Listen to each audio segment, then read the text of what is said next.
Hello and good evening, and welcome to another episode of Beating COVID-19. What a day. Okay, today we're going to continue with yesterday's conversation on coronaconomics, whereby we've seen the impact that the coronavirus has created in the economies of the world and the projected problems that we are coming over the horizon after we are done with coronavirus or COVID-19 disease. The future is bright, but it might not be the sun. I put it cautiously because for me, I happen to see that we are headed into some very trying times, especially for people like me who are small operatives, sole proprietors, small business people who have been the engine of many economies. We are entering the biggest test of our existence. As people say, the existential threat to our businesses. However, as in all situations, every cloud, even the storm clouds, have a silver lining. Our job is to find the silver lining and use it. So today we're going to continue with yesterday's conversation on coronaconomics. And on top of that, how to use the coronaconomics to your advantage. Many years ago, I read a book called Anti-Fragile. And Anti-Fragile was a book written by a Lebanese Christian, or rather a Lebanese mathematician by the name Nassim Nicholas Taleb.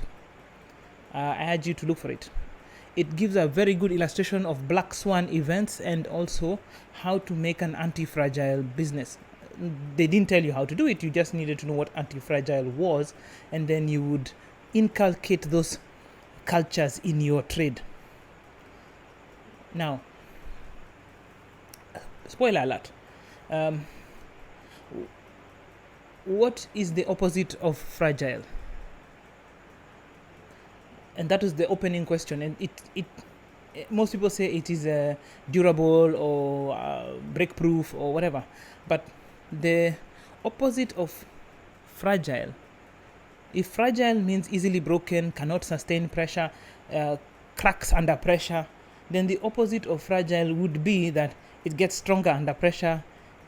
When it's dropped, it energizes rather than crashes. The exact opposite, the word for word opposite for fragile, then the thing would be anti-fragile. Just like there is matter and anti-matter. So this would be fragile and anti-fragile. But I'd send you to the book. It's better if you read it.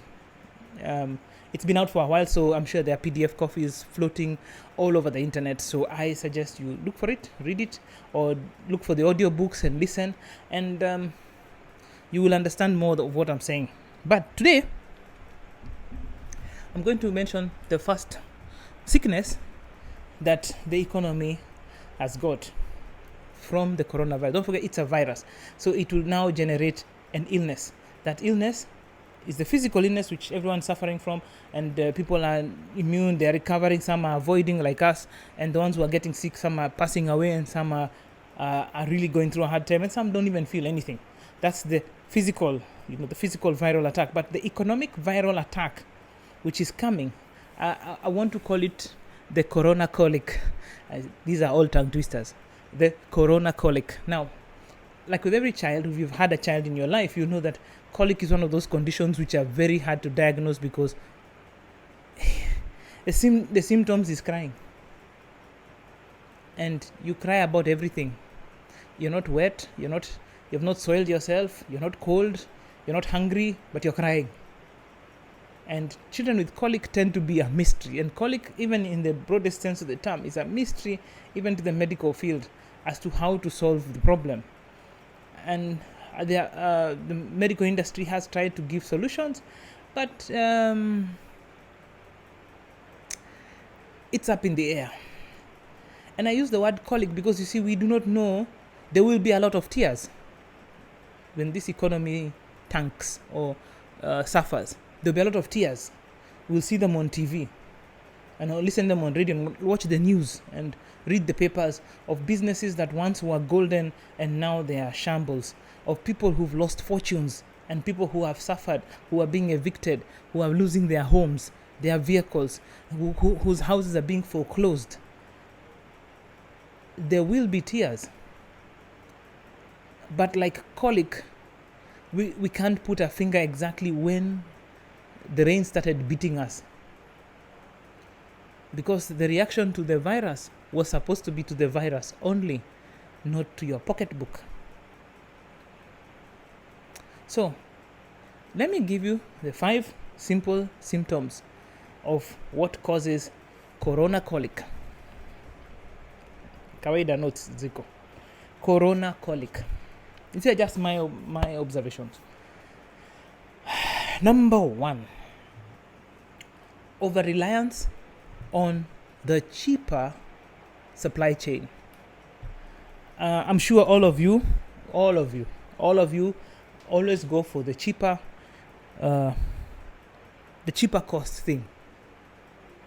I don't say Biashara Street bargain or the let me not name names. It's better that way. So most of us have gone for the deal, the cheaper supply chain. We know that the original product costs so much money, but there is a cheaper supply chain, some imitation, something good looking, close to the real deal that you went and bought instead of the real thing. But you deprived yourself by buying a cheaper commodity. And in so doing, when 500,000 people deprive the local industry for a cheaper alternative or cheaper imports, then the industry deteriorates. At point number 2, deterioration of local and cottage industries. Yes, a machine-made ball pen will always be cheaper than a handmade ball pen. That's just how it is.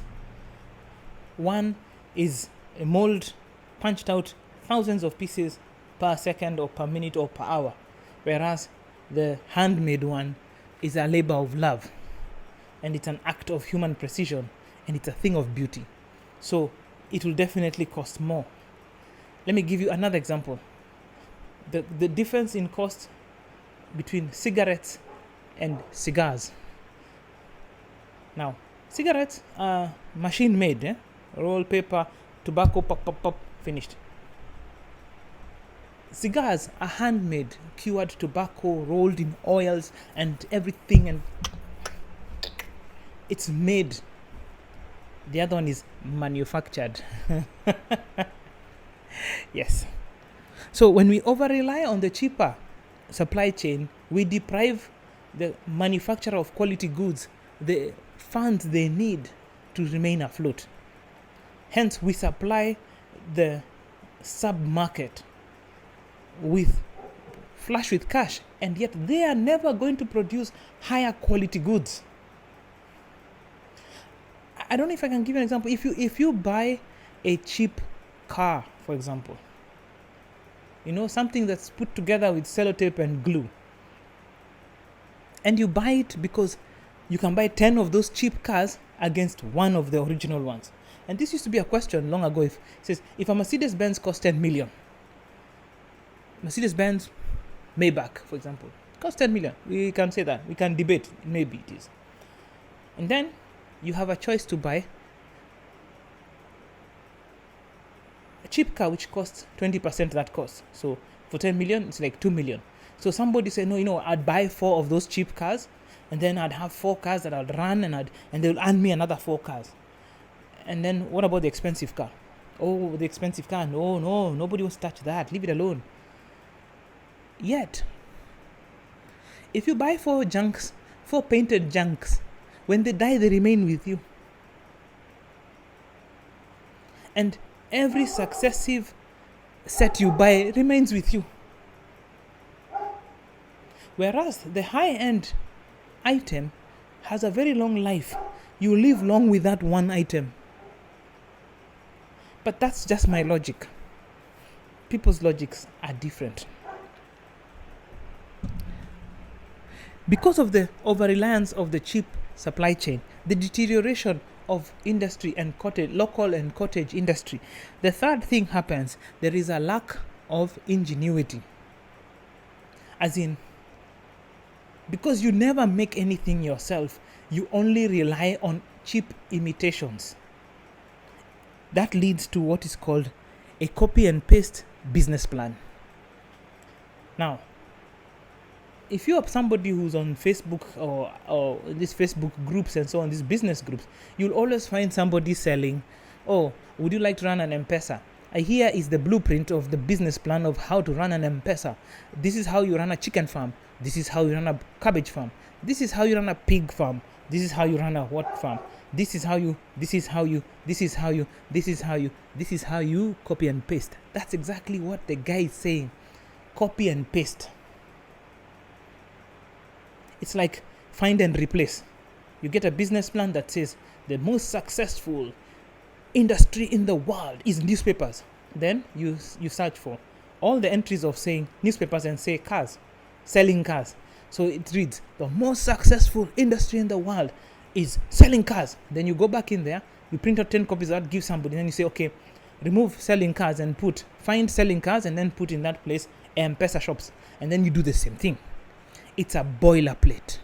You boil it, plate it. Boil it, plate it. It's bland. It's flat. It has no spice. It's not creative. So you have the problem whereby you have a guy who opens a shop, and 2 weeks later, somebody opens a shop next to him of similar kind. Before long, that street is full of those shops. You might say competition is best for the customer because they get lower prices. No. Real competition is great for the customer, not copy and paste. Number 5.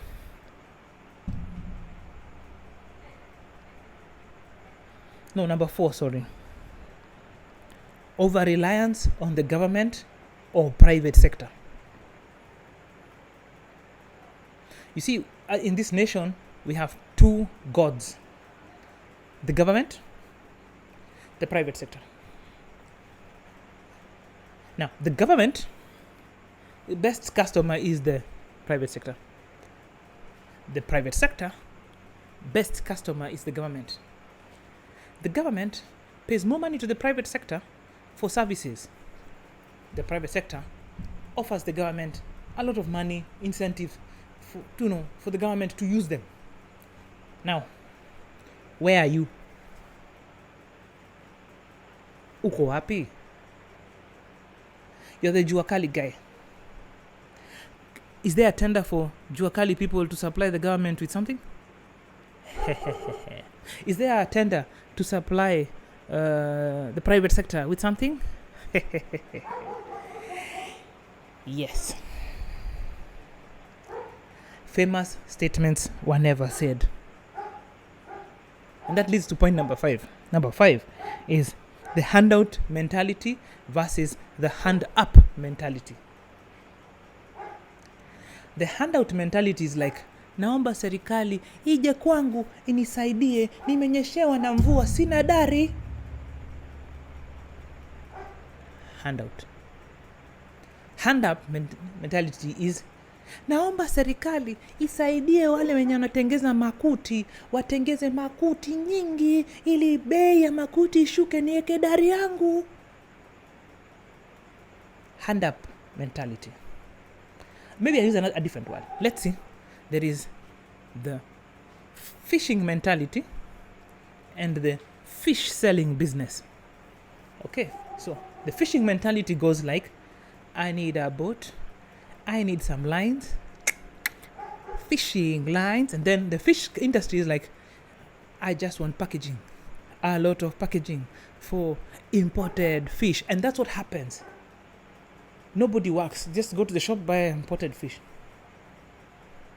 And when it's gone, they will say, oh, Emenda. And we complain and we argue and throw our fists in the air and call everyone a thief and so on and so forth. But what did you do? After all that noise, have you taught the person how to fish? I saw an article today about a very famous comedian who was accused of doing some nefarious things. And one of his prototypes, one of his people who has brought up, instead of bashing his former boss, he said, "Thank you for teaching me how to fish." That is the hand up mentality, rather than the hand out mentality where you say, "You never pay me enough. You can't afford me. You never pay me enough. Mi ulipo kidogo tu lakini ndio vile mi sipati." Yes. What's that word again? Handout. You want a handout. You want to be given stuff. I'm sorry, guys. Kenya is not a communist nation. It's sad, but it's true. You've heard today that people coming back into the country should not expect support from the government. The government has already said, "Hatutakusaidia. When you show up, jisort." That, my friend, is the call for you to have a hand up mentality. So, the causes of corona colic are: 1. Over-reliance in the cheaper supply chain. 2. Deterioration of local and cottage industries. 3. Lack of ingenuity, the copy and paste business plan or business model. 4. Over-reliance on government or private sector to meet your needs. 5. Handout mentality versus hand-up mentality. On the addition of the part of government and private sector, I remember several years ago where I promise you, many Kenyans' collection of t-shirts were corporates. The green Safaricom's, the red Airtels, and the orange Telcoms. And then there was the showground t-shirts. And then there was the freedom from hunger walk t-shirts. So your whole line of clothes in your wardrobe was filled with t-shirts, which were freely given, and campaign t-shirts. PNU, very famous one. And orange, ODM, very famous t-shirts. Everyone had them. As well as, in that line, there were t-shirts that you had to buy, like for Sirkal, Gor Mahia. Yeah, you had to buy them. Original ones as such. But remember that over-reliance on either government or private sector removes you from the equation. So please look at that. Now, the first set of solutions, and I can't talk much, I have to wind up, is that the first thing is to build self-reliance. Personal self-reliance, you yourself. Before you build your business's self-reliance, and your community's self-reliance, and your nation's self-reliance. This nation needs a whole generation of self-reliant people. People who pay their taxes and buy the corporate shares, but do not rely on either. They build their own wealth. And 1, the five